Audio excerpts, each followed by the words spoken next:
elle, ça a été aussi quelque chose, hein.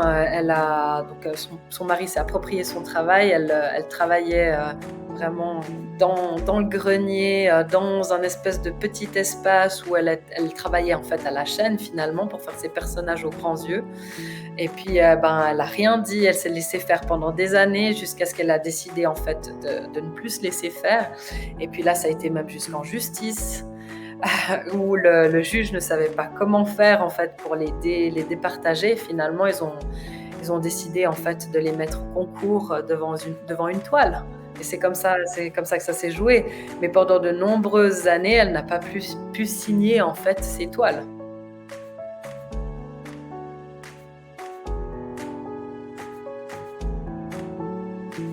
Hello hello, bienvenue sur Ma Passion Mon Job, le podcast qui t'invite à plonger dans ton métier passion. Je suis Célia Leduc, aujourd'hui experte en vie professionnelle passionnante et ex-responsable recrutement dans les services RH de plusieurs entreprises. Ma mission, c'est d'aider chacune et chacun à vivre du job qui le passionne réellement. Parce que oui, pour moi le boulot c'est important quoi qu'on en dise, alors autant faire quelque chose qui nous plaît réellement. Alors pour ça, j'ai lancé ce podcast, mais aussi mes accompagnements Passion Boost en reconversion que je te propose d'ailleurs de retrouver sur mon site web et mes réseaux sociaux. Avant de commencer, je voudrais te remercier pour l'écoute des épisodes et surtout si tu aimes le podcast et que tu as envie de m'aider à le faire connaître, tu peux me laisser un petit commentaire sur Apple Podcasts ou iTunes avec une note de 5 étoiles. Vraiment, c'est le meilleur moyen de me le dire. J'ai initié ça sur 2021 et je te propose de continuer sur 2022. Une semaine sur deux, je reçois sur le podcast une personne qui a lancé son projet passion et est en chemin pour vivre de son métier. Ce sont des personnes qui exercent pleinement leur activité, mais qui ne le font pas depuis des années. Et je trouve ça hyper intéressant justement de suivre leur chemin, de rentrer dans les coulisses de leur projet. Alors, pour le deuxième épisode de cette série dédiée aux femmes engagées, je te propose de retrouver ma conversation sur le podcast avec Marie Badji, qui a créé Espace Artistes Femmes et qui m'a parlé de la mission qu'elle s'est donnée à travers ce projet. Place maintenant à notre conversation. Hello Marie. Hello Célia. Je suis ravie de te recevoir sur le podcast et aujourd'hui tu vas me parler de ton projet passion. Mais juste avant, est-ce que tu pourrais te présenter en quelques mots? Oui, bien sûr. Alors, déjà un grand merci à toi de m'inviter, sur ton podcast. En tout cas, c'est, vraiment très chouette de pouvoir justement parler du projet. Et Marie Bagy, j'habite à Lausanne, je suis suissesse et donc l'art est une passion déjà, donc c'est déjà en fait mon centre d'intérêt principal. Et puis au-delà de ça, j'aime beaucoup, voyager, lire, marcher dans la nature. Ouais, en Suisse, tu es gâtée parce qu'au niveau nature, tu as ce qu'il faut, quoi. Voilà, exactement. J'ai pas mentionné mon âge, mais j'ai 33 ans. Très bien.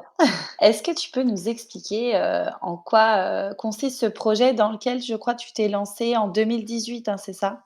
Voilà, exactement.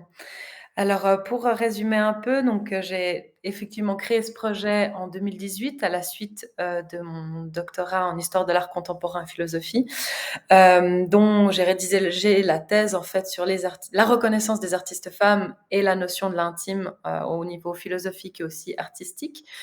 Hem D'accord, donc c'était parti d'une thèse, en fait, que tu as un sujet de thèse dans le cadre de tes Exactement, études d'art, où exactement. tu t'intéressais vraiment aux femmes, c'est Tout ça? à fait, exactement, la visibilité des femmes dans le monde de l'art et comment en fait, cette question-là pouvait être abordée et même changée en fait. Et justement, par rapport à cette visibilité des femmes, ça a été quoi la conclusion de ta thèse? Qu'est-ce que tu as découvert? Alors en fait, j'ai découvert que c'était surtout un problème au niveau, sociétal, hein, je pense que le fait d'être, dans une société, patriarcale, ça n'aide absolument pas en fait la visibilité des femmes dans le monde de l'art et encore aujourd'hui, déjà à l'époque, c'était déjà pas facile et en plus aujourd'hui, on est, voilà, on essaye de sortir un peu des sentiers battus, mais c'est encore compliqué, en fait, pour les artistes de trouver leur place dans le monde de l'art. D'ailleurs, si par exemple tu vas visiter une expo, même une expo, itinérante ou temporaire, tu verras que le pourcentage des femmes n'est toujours pas, en fait, 50-50 avec les artistes hommes. Ah ouais, c'est quand même fou et il y a pas que dans le monde de l'art, mais j'imagine que oui, dans le monde de l'art, c'est particulièrement en termes de chiffres, ça doit être particulièrement, présent cette différence entre les hommes et les femmes? Oui, alors ça, c'est sûr aussi, hein. On est un petit peu, comme le disait, Simone de Beauvoir, on ne naît pas femme, on le devient. Donc ça prouve encore qu'on est toujours en train de prouver notre propre place dans le monde. Donc, suivant les activités, c'est toujours aussi pareil, hein, ou les disciplines, hein. Il n'y a pas que les au niveau des artistes, hein, comme on a dit. Voilà, mais on tend vers un certain changement, mais on n'est encore pas, on n'en est encore pas là, en fait. On n'est pas à la parité ni à l'égalité comme on le souhaite. On est encore un petit peu loin, ouais, malheureusement. Bon et sinon donc sur ce projet, est-ce que tu peux m'en dire plus? Qu'est-ce que c'est que ce projet? C'est quoi ta mission? Oui, alors en fait, donc comme c'est un peu difficile au niveau, des institutions culturelles aujourd'hui, on a le choix entre un musée ou une galerie d'art. Moi, je pense qu'en fait, ces 2 concepts, ne mettent pas suffisamment, en fait, en avant les artistes en général déjà. Donc la galerie, selon moi, elle va tendre à l'obsolescence puisque, il y a pas une vraie, comment dire? Une vraie présentation de l'artiste ou une vraie, disons un vrai suivi de l'artiste. Tout comme, le musée ne donne pas forcément la parole aussi aux artistes, c'est un petit peu compliqué.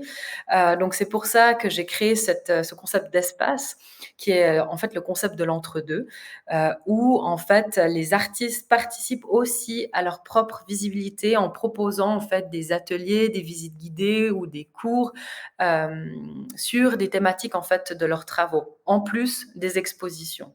Donc, ça veut dire que leurs œuvres sont exposées, mais on ne prend pas de commission en fait sur les œuvres.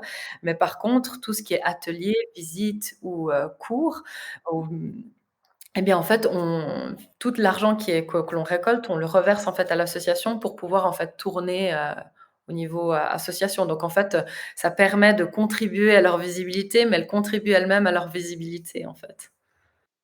Ça permet une rencontre finalement entre les artistes et le public, quoi.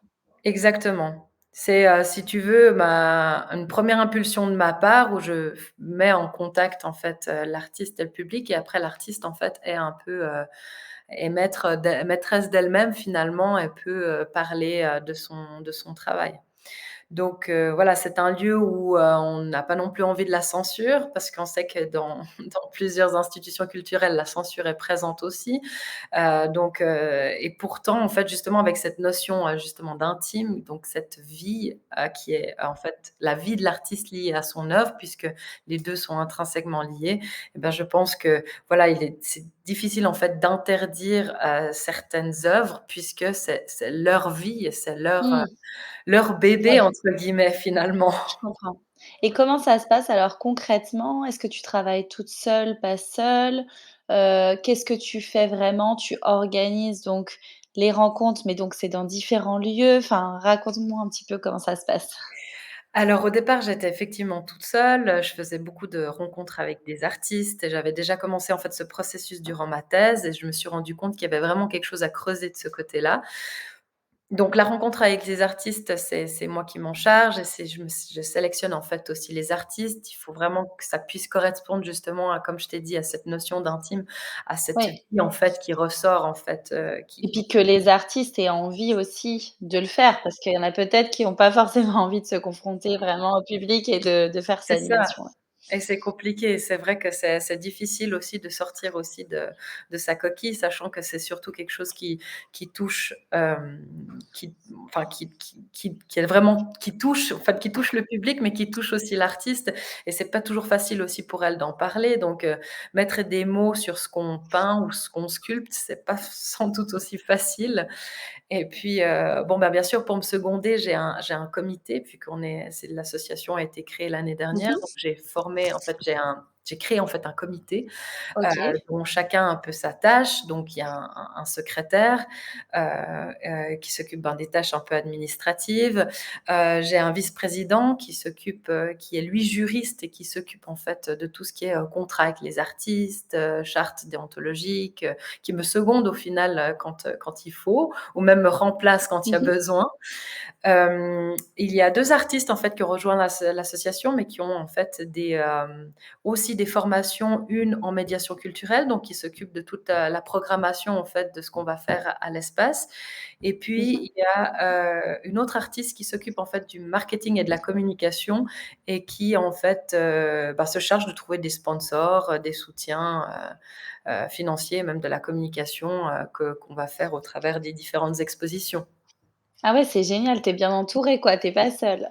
Non, effectivement. Et récemment, on a aussi une community manager qui s'occupe justement des réseaux sociaux et voilà, qui met OK. en exergue ces artistes femmes. OK, donc finalement, donc c'est un espace pour les femmes et ça a pris la forme d'une association, donc À but non lucratif. but non lucratif. Voilà, D'accord, OK, très bien. exact. Très bien et donc dans les différents lieux, comment ça se passe? Tu fais dans quel lieu? Tu organises donc des événements, si j'ai bien compris? Oui. Est-ce que tu peux en dire plus là-dessus? Alors en fait, on a eu quelques difficultés au départ. Bon, déjà la situation covid, n'a pas forcément Mmh. aidé. On devait avoir un lieu fixe, qui est Mmh. à Paudet, qui est juste à côté, en fait, de Lausanne, et par un mécène qui nous mettait ça à disposition. Puis finalement, à cause de litiges judiciaires qu'il avait avec ses copropriétaires, il s'est retiré, en fait, du projet, ce qui fait qu'on a dû Mmh. tout refaire, repartir à zéro. Donc on s'est dit: «En attendant d'avoir un lieu fixe, on continue ce concept, en fait, d'exposition Mmh. itinérante». Heu, OK. on a fait quelques expositions dans des musées, on va en faire d'autres, en fait, dans des espaces un peu, soit pour, soit non pour Mmh. des expositions. Et puis,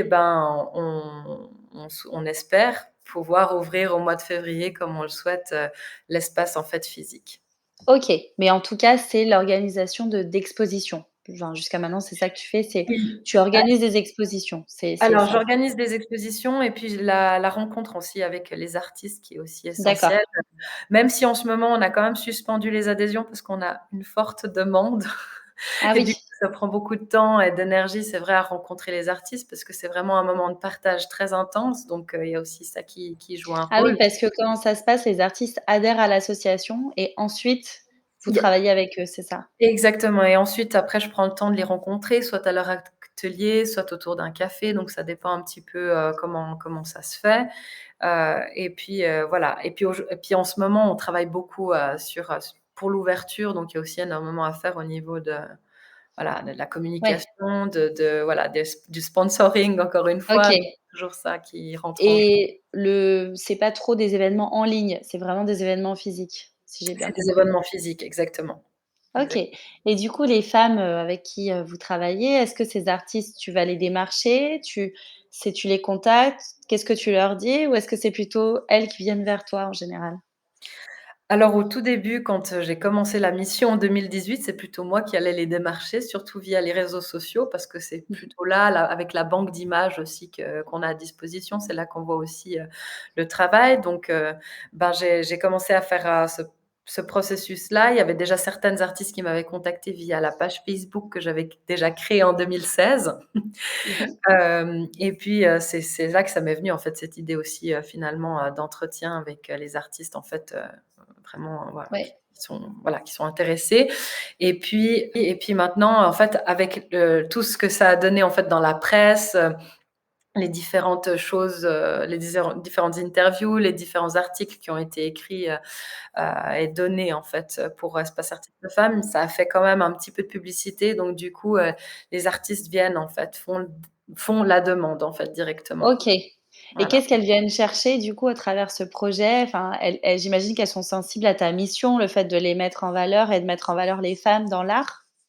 Alors oui, il y a ça aussi, c'est qu'effectivement, elles sont sensibles à ça, surtout, par rapport au fait que la création, c'est quand même une activité solitaire. Donc le fait, de pouvoir partager aussi avec les autres artistes, c'est aussi intéressant pour elles.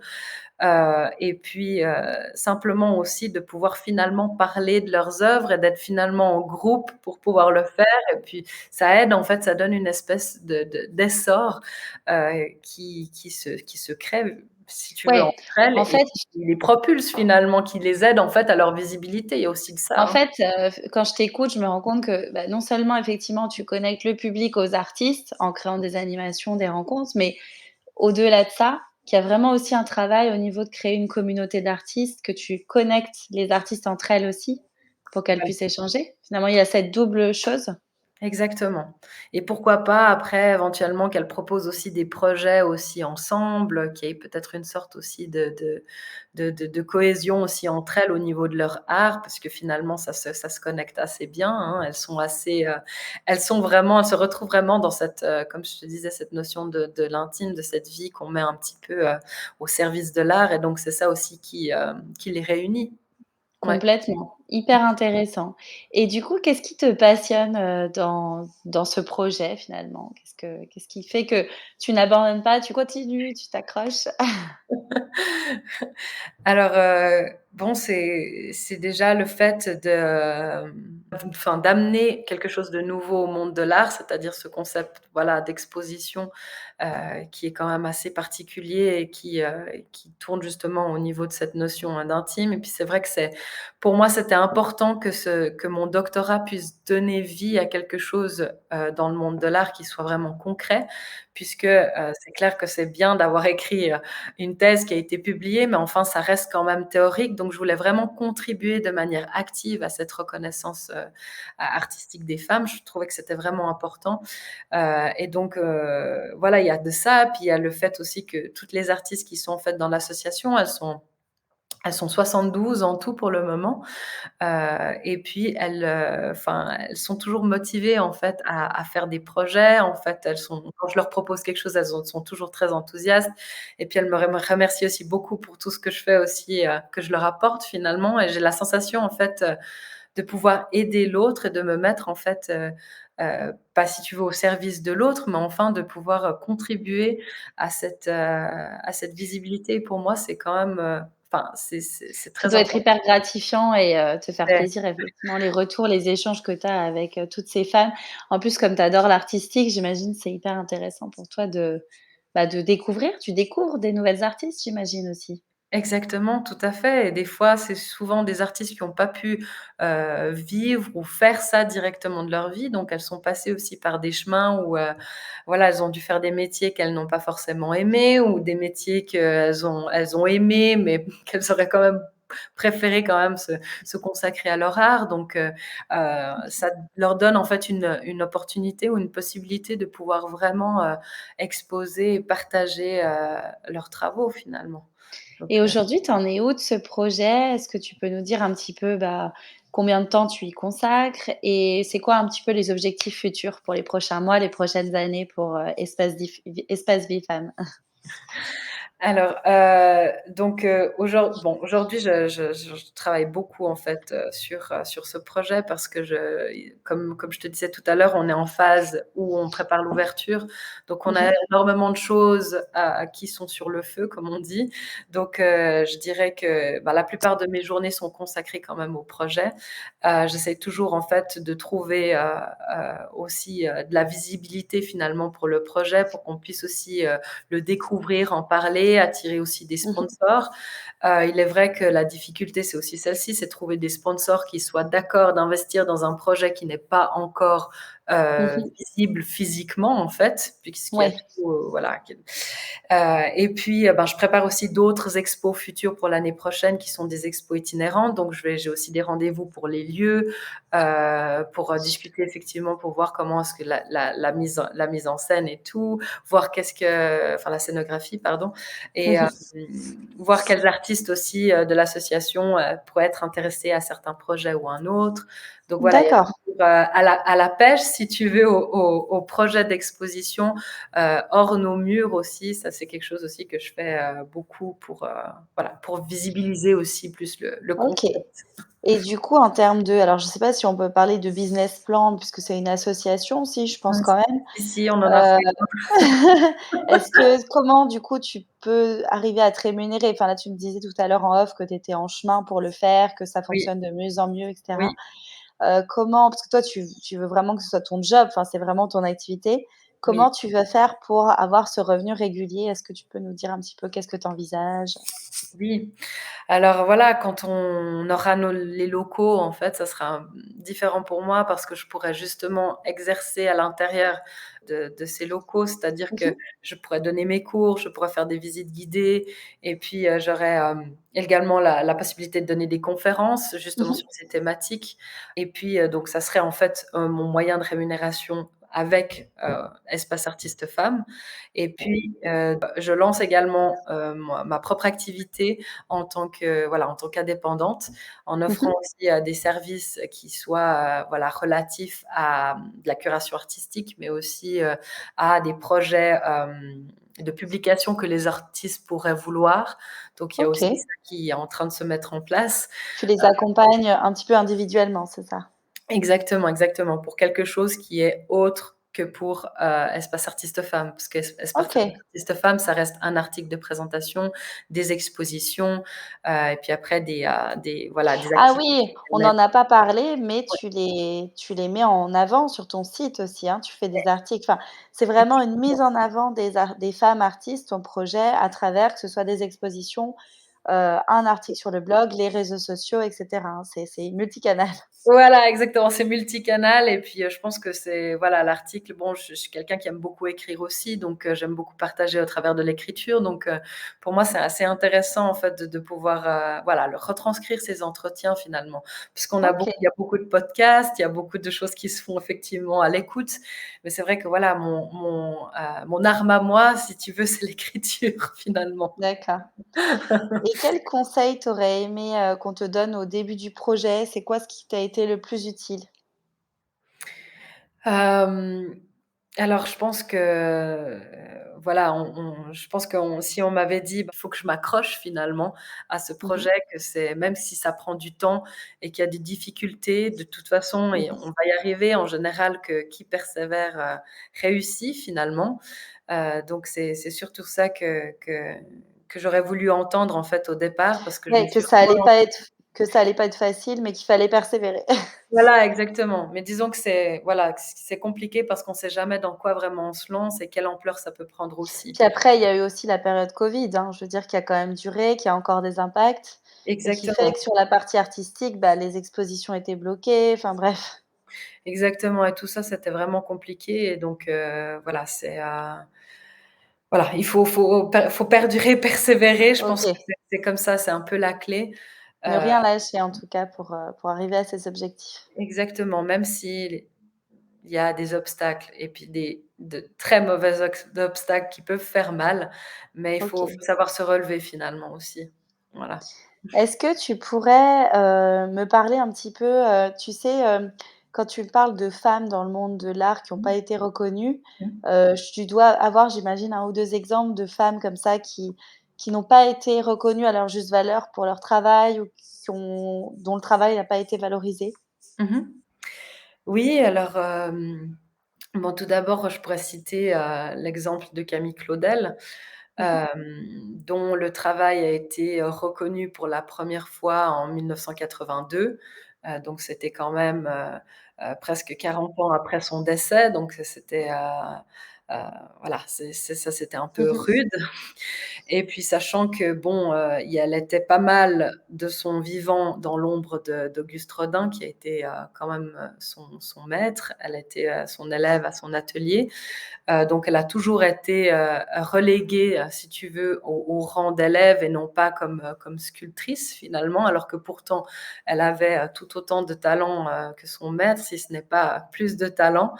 Je dis toujours, à mes auditeurs quand je donne mes cours qu'il y a, une façon en fait qu'elle a d'élaborer les détails qui sont vraiment différents de ceux de Rodin et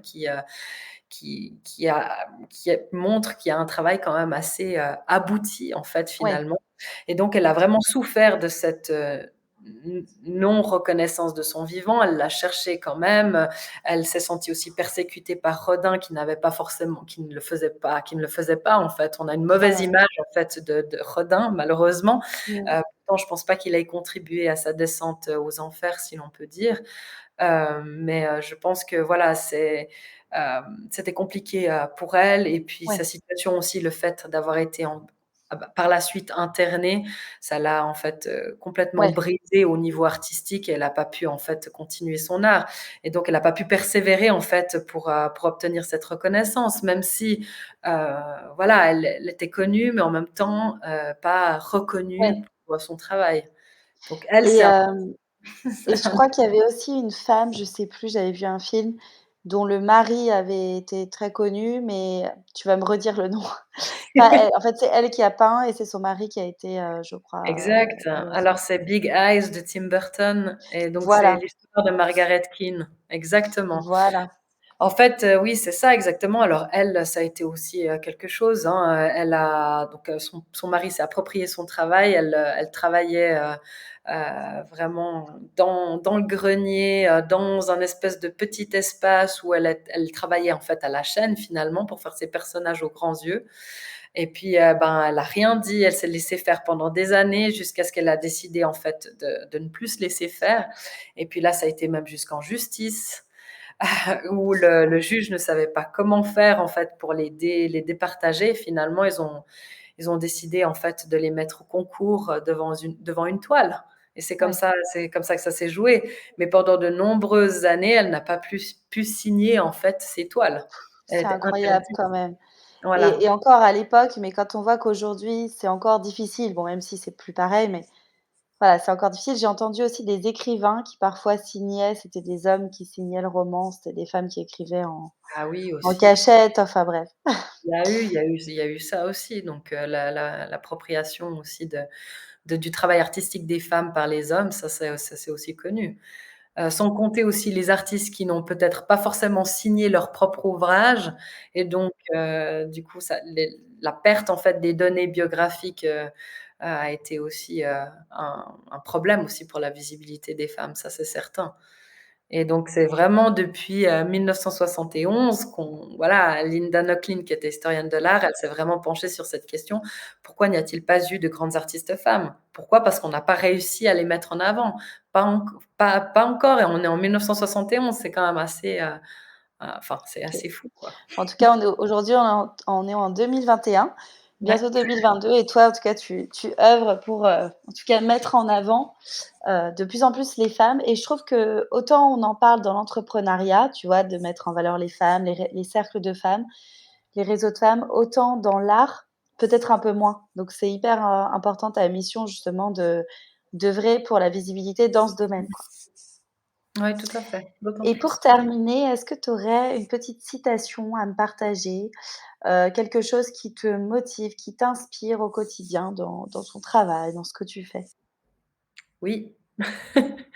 J'ai une citation, de l'historien de l'art et philosophe René Berger qui disait: «Mon possible ne m'abandonne jamais». Et donc c'est mon motto pour, Ah, c'est pas mal ça. ouais, voilà. Donc ce que je peux rendre, voilà, tout ce que Ça je peux veut rendre dire que possible en tu fait rends les choses, possibles. exactement, exactement, j'essaye Tu de ne mon lâches rien pour rendre les choses possibles, c'est ça? C'est exactement, ça en tout à résumé.